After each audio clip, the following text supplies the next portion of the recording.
Isa ako sa mga taong di mabago ang sistema na napako sa eksenang nakabalot sa eksema. Mga salot umeksena, diktador na mga boga. Silang mga buhayang protektor na mga droga. Dahil doon maraming di nakapagsuot ng toga.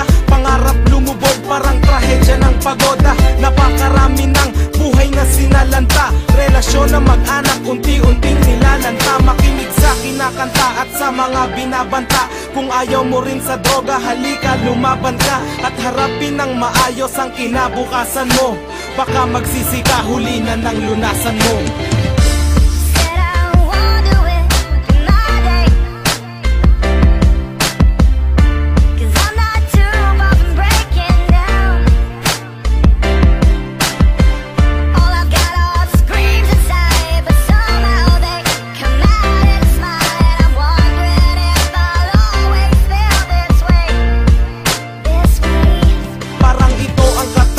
Di mahanap ang sagot, ano bang meron at wala sa mga bawal na gamot.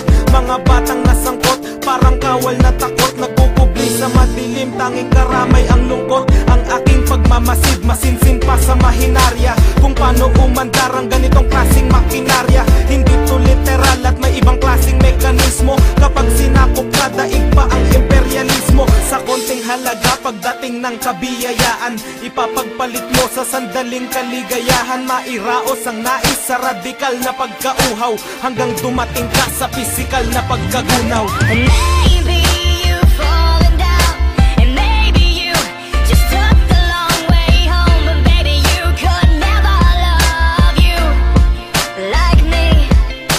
And one day this will fade away. In the mirror you'll see your smiling face, and standing next to you will always be me. Yeah, me. Wala nang pinag-iba ang alagad ng kasamaan sa bumibili ng droga at halaga ng kasarapan. Nagdagdag na kasalanan, nagdala ng kamalasan sa mga kabataan at sa mga kababayan. Ayoko sa tao na umaani ng damo, lalo na sa mga taong gumagamit ng bato. Alam ko wala akong karapatan sa gusto nyo. Wala ring masama kung papakinggan nyo ang gusto ko. Wala akong pakialam kung ikaw ay nababagot. Ang akin lang sa gitna ng krisis, di yan ang sagot. Ang mga dahilan mo, nasabi ko na yan noon. Kaya mo ring magbago dahil may Panginoon.